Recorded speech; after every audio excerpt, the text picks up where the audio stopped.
Hi everyone and welcome to daily current affairs for 25th of मार्च।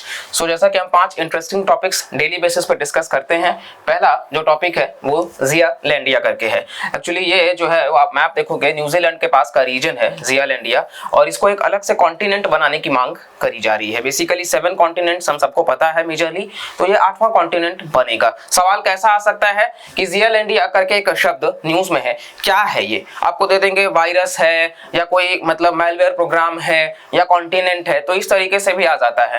ठीक है, तो 375 साल के स्पेकुलेशन और एक्सप्लोरेशन के बाद में एक मिसिंग कॉन्टिनेंट जो है वो देखने को मिला है, जिसका नाम जियालैंडिया है। इसके अलावा आप देखोगे तो इसका एग्जिस्टेंस जो है वो 1642 के आसपास से माना जा रहा है, जब डच बिजनेसमैन, इनका नाम एबल टास्मैन था, और इन्हीं के नाम पे आप देखोगे टास्मेनियन सी भी वहां पे लोकेटेड आपको मिल जाएगा। तो ये ग्रेट सर्दर्न कॉन्टिनेंट का पार्ट है, जिसको आप टेरा ऑस्ट्रेलिया भी कह सकते हैं। माइक्रो कॉन्टिनेंट है ये, साथ साथ में वो काफी पुराना है, ऑस्ट्रेलिया के पास के रीजन में लोकेटेड है, और ये गोंडवाना का हिस्सा हुआ करता था एक समय में। ठीक है, जो हम अभी देखेंगे इन चीजों को। तो जब भी एक्चुअली आप देखोगे जो लॉरेशिया और गोंडवाना का पार्ट होता है, तो ये गोंडवाना का पार्ट हुआ करता था, और ये आप देख सकते हैं कॉन्टिनेंटल ड्रिफ्ट जो अल्फ्रेड वीगनर ने सजेस्ट किया था। तो पैंजिया जब हुआ करता था तो इस तरीके से कुछ आप देखोगे टेथी सी वगैरह, ठीक है, और इंडिया उस वक्त यहाँ पे लाई करता था। बाद में जब लॉरेशिया और गोंडवाना लैंड बन गया तो ये यूरेशिया आपको देखने को मिलेगा, नॉर्थ अमेरिका, और ये आपको देखने को मिल जाएगा मोस्टली सेम जैसे वहां का है वैसे ही। और आज का जो मॉडर्न वर्ल्ड है तो ये आप देख सकते हो किस तरीके से north America, south America, Eurasia, Africa, और इस तरीके से पूरा का पूरा शिफ्ट होता चला गया। तो रीजन क्या है जियालैंडिया का सबमर्ज होने का? तो ये बेसिकली गोंडवाना लैंड ने अपनी तरफ इसको खींच लिया, और साथ साथ में ये कहीं ना कहीं उससे जुड़ा नहीं रह पाया, और ये 8वां कॉन्टिनेंट जो है इसको रिकॉग्नाइज किया जाएगा दुनिया का। और साथ साथ में आप देखोगे तो ये वाटर लेवल्स की वजह से काफी इसका सबमर्जन सा देखने को मिल गया था। ये आप मैप में देख सकते हैं वापस से 8th कॉन्टिनेंट जियालैंडिया। नेक्स्ट आते हैं Vienna convention on diplomatic relations. तो बहुत ही इंपॉर्टेंट है, इसको आपको स्टार मार्क कर लेना है, क्योंकि इससे क्वेश्चन बिल्कुल बन सकता है।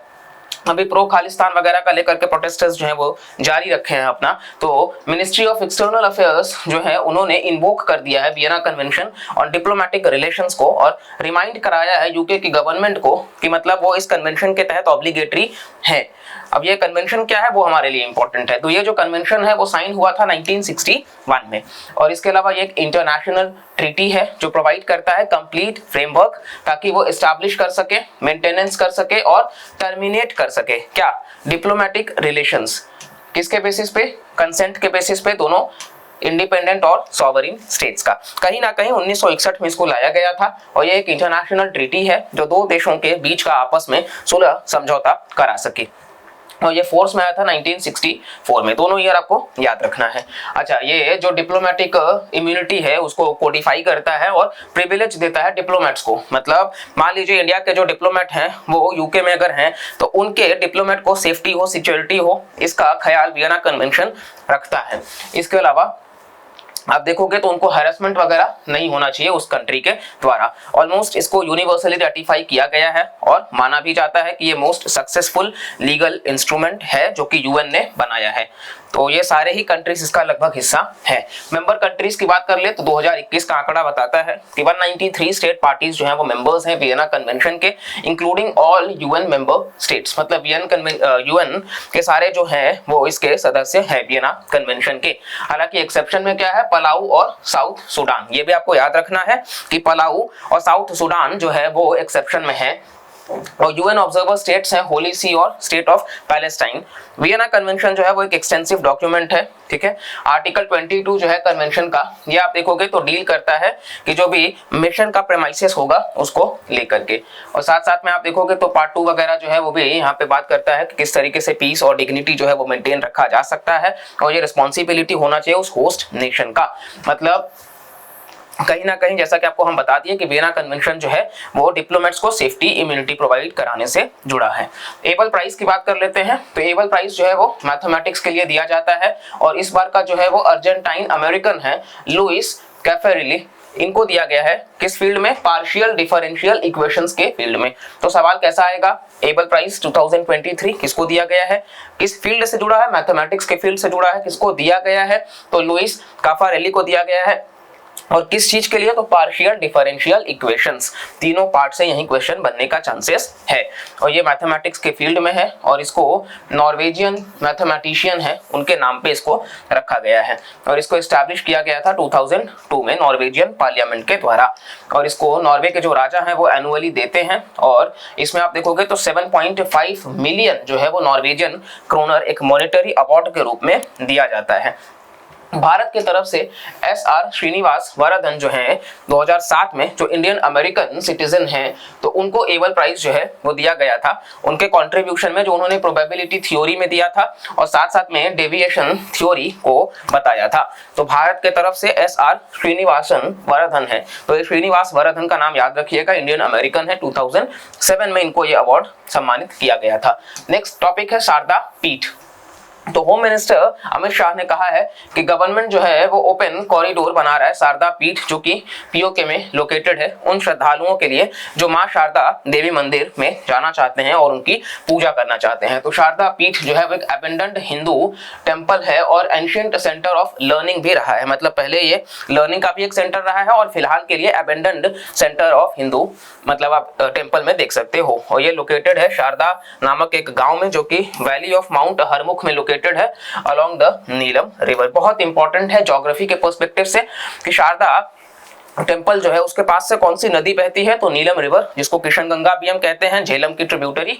और इसके अलावा यहाँ से आप देखोगे तो माउंट हरमुख का वैली भी है, तो ये दोनों पॉइंट्स आपको याद रखना है। इसके अलावा ये 18 महाशक्ति जो है पीठ उसमें से एक है और माना जाता है कि मतलब हिंदू जो डेटी हैं सती, तो इनका एक बॉडी पार्ट यहाँ पर भी स्थित आपको मिल जाएगा। और इसको कश्मीरी आर्किटेक्चरल स्टाइल में बनाया गया है यूजिंग रेड सैंडस्टोन। सवाल इस पे भी आता है किस स्टाइल पे बेस्ड है, तो कश्मीरी स्टाइल और रेड सैंडस्टोन, ये पॉइंट्स आपको याद रखना है। और इसके अलावा हम देख ले तो कहीं ना कहीं शारदा पीठ जो है वो सेंटर ऑफ नॉलेज भी माना जाता है और सारे स्कॉलर्स दुनिया भर के जो हैं वो यहाँ पर आते थे और अपने स्क्रिप्चर्स और स्पिरिचुअल नॉलेज का इन्फ्लुएंस बढ़ाते थे। और इसके अलावा आप देखोगे नेक्स्ट जो है वो 6वीं से 12वीं सेंचुरीज के बीच में यहाँ से ही काफी सारे स्कॉलर्स जैसे कि कल्हाना कश्मीर के आदि शंकरा, ठीक है, और वैरोत्सना, ये सारे यहीं से इन्फ्लुएंस्ड हैं पढ़ लिख करके।